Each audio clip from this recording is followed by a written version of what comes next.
Welcome to Missions Monday with Pastor Brent Oliver from Delphi First Assembly of God and Kokomo Southview Church. Today, we are blessed to share with you God's news of what is going on in various parts of the world. Hello, everyone. Welcome today. This is Missions Monday, and I'm today with Lisa Russi. Lisa is a missionary with the Assemblies of God, was in Southern Asia, and then also she was there for 6 years, and then in France for 6 years. We're going to talk to her today about some of the missions and what she's been a part of and what she's a part of today. So Lisa, tell us a little bit about your missions. How'd you get into this, and what did God do during these last 12 years? Give us a picture of that before we move into where you're at today. Sure. Yeah. So I knew that since I was 9 years old, I was at a kids camp that God asked me to be a missionary. And I said yes. And I had no idea what that meant. I was pretty sure that it meant that I was going to live in a hut, and that was all I knew. But I said, okay. And so I just kept going with my life and made some little choices here and there as I kept walking in faith with God. Mm-hmm. And right after I graduated from college, I was able to go to Southern Asia and was there first as, sort of a volunteer situation, and then MA, if you're familiar with that, which is missionary associate. And then finally, I was fully appointed there. And what I did there, what happened was I encountered a young woman who was about 12 years old. We were at a place where there was many women in prostitution, and there was a young girl there with a little boy, and I thought it was her little brother, but it was her son. And I found out that she'd been put into prostitution at a very young age. And the Lord in that moment just spoke to me and said, if this was your daughter, or this was your sister, because I had a sister at the same age at the time, if this was your sister, what would you do? And I was like, I would do anything. I would do anything. And I just really felt like that sense that I think is, theologically sound, that like we are the people we are, God is asking us to treat them as we would treat ourselves at the very least, or how we would treat our families. And so I went back to the United States at that time because I was done with my term. But I went back, got some my master's degree to get a little bit more studying in, and then went back and started a home for the daughters of women in prostitution. So that lived there. That home continues today. It was set up in conjunction with the church there, the National Church, and so it's run by them. And it's doing well. Then after the nice thing about setting up with a local church there is the longevity of the ministry. Absolutely. You're setting it up, churches that are actually existing in those countries, in those regions. Yeah. Sustainability, and also like it's not like, only outsiders can do good things. Like the people from the country have this understanding of like, it's on me also to do God's mission, to further his kingdom, right? Yeah. And so that was really great. And then the Lord really spoke to me to go to France. And so I didn't know what I was going to be doing in France, but again, the Lord, through much prayer and even a dream and several different things, again reminded me of this call to women in prostitution, and that are very vulnerable in France. It's a very interesting and unique situation. Women are being coerced or lied to, or brought in, and then their passports taken away from them, those kind of things, from many different countries, but specifically the ones that I mostly work with are coming from Nigeria. And so they are brought in, and they don't have a lot of rights, and so they are afraid, and nobody talks to them, and they don't really speak. In fact, one of the interesting things is they don't often speak French. And so the first city that I went to, they do speak English sometimes. And so the first city I went to, we partnered with, actually helped plant a church with a couple other missionaries.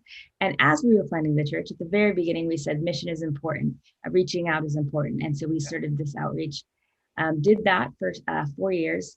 And then after that was really established and was even known in the city as something that was this church was doing by city officials, and had favor. We also had other churches in the French Assemblies of God, which is our sister denomination, that were like very interested in this type of ministry. And so we had 2 invitations, me and a colleague had 2 invitations to go to 2 other cities that were close to each other and help those churches establish the same ministry. And we did that. And it was already going amazingly well. We do a lot of training. We go out with the groups and those kind of things.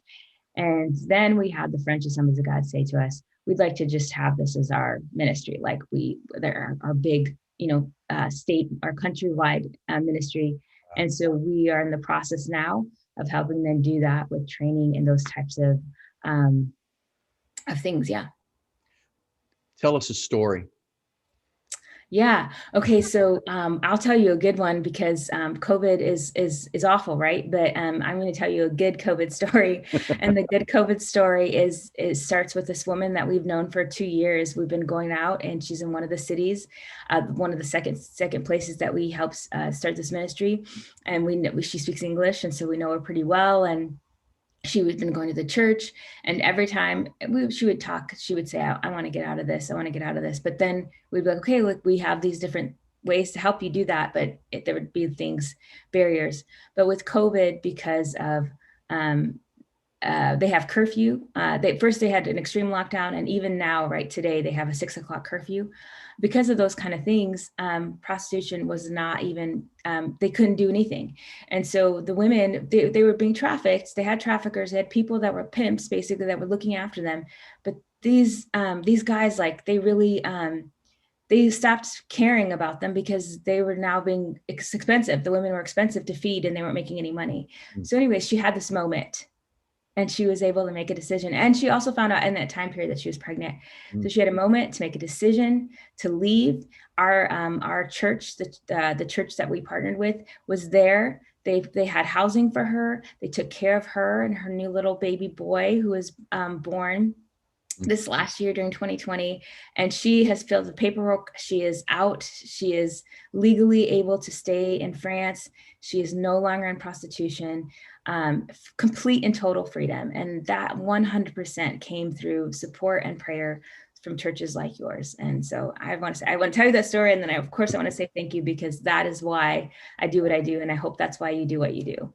Well, and we want our people to hear the personal story of what missions does, their missions giving does, and our missionaries. Sometimes missions is too broad, it's too big, and we need to bring it down to this personal level for people to really get it, that, you know what, there's a difference being made, and there's a reason that we do this. This is the heart of God. And as it's the heart of God, then we don't have a choice.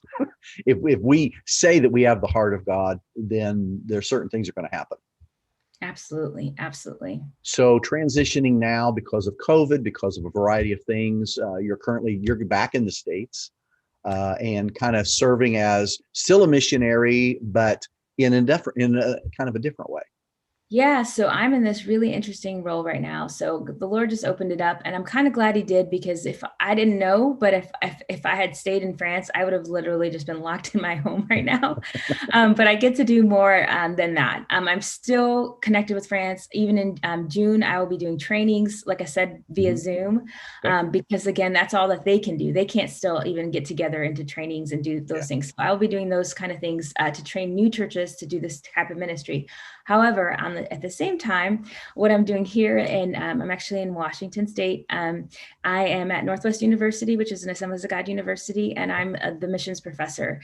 And so what's so cool about that is I get to encourage young people. And if there's any young people in the that are listening to this, and you're like, where should I go? I want to do missions. Come to Northwest. No, I will get to encourage young people. Go anywhere, but don't forget that call. I had that call at 9 years old, and I just want to encourage people with that call to keep going, not to get afraid, not to think, oh, admissions isn't a thing that I can actually do. God has a call on your life. And so, I get to just train them in missiology, which is kind of connecting theology to mission practice, and a little bit of like cultural, social sciencey kind of stuff going on in the middle there too. But I love it. I'm excited about it. And it's been a lot of fun so far. It's a multiplying ministry. Yes, absolutely. I believe in that. I believe in constantly pouring into the next generation and bringing them up and building them up as well. Yeah. Well, we appreciate your faithfulness to what God's called you to do. I think we were on board with you from when you first became a missionary. Yes. So for the last 12 years, and we've been here in Delphi going on 31 years, and in Kokomo, Southview, we're about a year and a half now. We've been doing ministry at that church as well. So again, we appreciate your faithfulness. And Lisa, appreciate you spending time with me today just to share with everyone what's going on. Anything else you want to add before we finish today? I just keep praying. The women that have been able to leave has accelerated in this time period, and of course there's going to be a normal again, and the normal means that's going to stop. So let's pray that up until the day that things get back to the new normal or normal, that as many women that can come out of prostitution are able to come out and have the strength and the courage and the people around them and the people of God around them to become their family. So let's pray for that and believe in that. Yeah. Awesome. Well, we will certainly encourage that to happen. I appreciate you spending time with me today, everyone. There you go.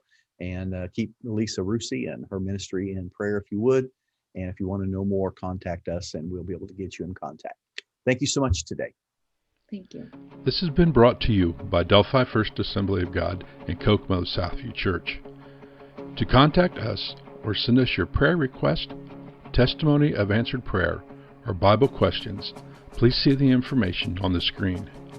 May God's salvation through Jesus Christ overflow into your life with His joy. God bless until we see you again.